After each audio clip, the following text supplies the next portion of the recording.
नौबत खाने में इबादत यतीन्द्र मिश्र कक्षा 10 क्षितिज का सारांश। यह लेख यतीन्द्र मिश्र द्वारा लिखा गया है और प्रसिद्ध संगीतकार उस्ताद बिस्मिल्लाह खां के जीवन, साधना और संगीत प्रेम पर केंद्रित है।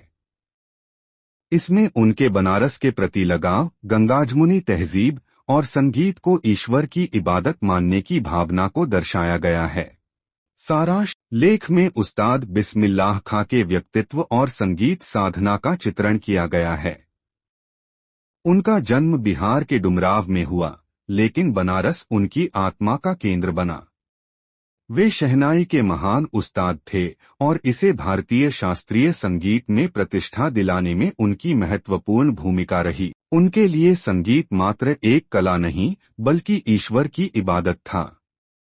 वे बनारस के मंदिरों, घाटों और गंगा की लहरों से गहरा संबंध महसूस करते थे। उनके लिए संगीत और भक्ति में कोई अंतर नहीं था। वे कहते थे कि जब वे शहनाई बजाते हैं तो वे खुद को भगवान के और करीब महसूस करते हैं। उस्ताद बिस्मिल्लाह खां की सादगी, विनम्रता और आध्यात्मिकता इस लेख में उभर कर आती है।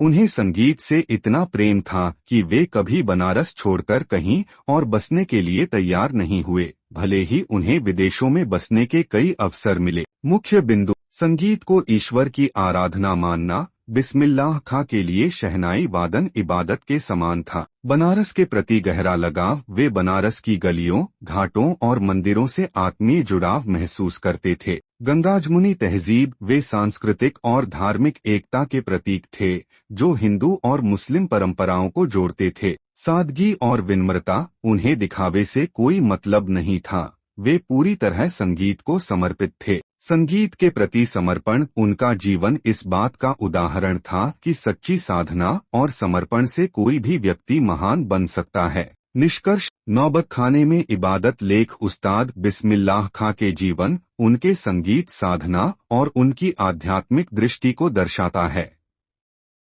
यह हमें बताता है कि कला केवल प्रदर्शन के लिए नहीं होती, बल्कि यह ईश्वर की आराधना का एक माध्यम भी हो सकती है।